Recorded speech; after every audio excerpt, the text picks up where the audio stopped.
Hello, my name is Nicholas Francis, and myself, alongside Dr. Stockton Maxwell of the Geospatial Science Department, worked on this project with Dendrochronology in Southwest Virginia. Now, a little bit of background about dendrochronology or tree ring analysis before I get into the meat and bones of this project.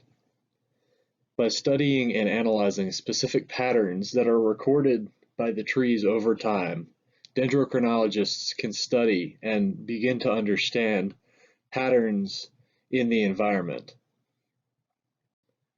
Trees, as they start growing, they try to get established as fast as they possibly can, so they don't respond well to changes, or they don't show the response in changes as well as older trees who have become more sensitive to these changes, such as climate or forest disturbances. These changes are recorded in the annual growth rings of these trees.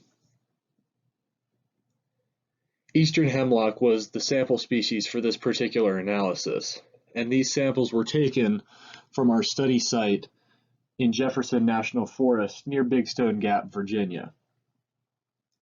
First, there were 2 cores collected per tree from 23 trees, so a total of 46 samples with an increment borer. Now, an increment borer is kind of like a hollow drill bit that you screw into the tree and take the sample out. It's about pencil sized. After that sample is taken out, we glue it to a raft that makes it easier to handle. And then we can polish it using increasingly fine grit sandpaper, scan it at an enormously high resolution into a computer image, and then after they're scanned, they're measured in this coup recorder software that creates an annual time series for each core. And this time series just takes the measurements and correlates that with a ring width per sample, as you can see in figure 6.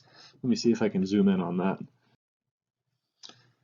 After these time series are created, they are then compared with each other in the XData app online.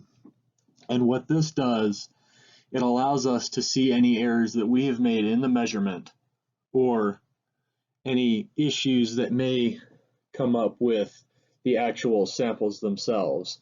Say the tree didn't put a ring on in that spot for a specific year. We can figure that out using this cross-data app and then adjust accordingly in our analysis.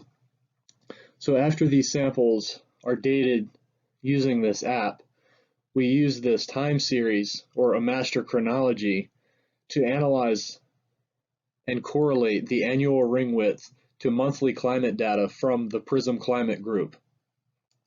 And then after that's done, we can make inferences as to how these trees responded to different climate patterns in the past using a statistical package called RStudio.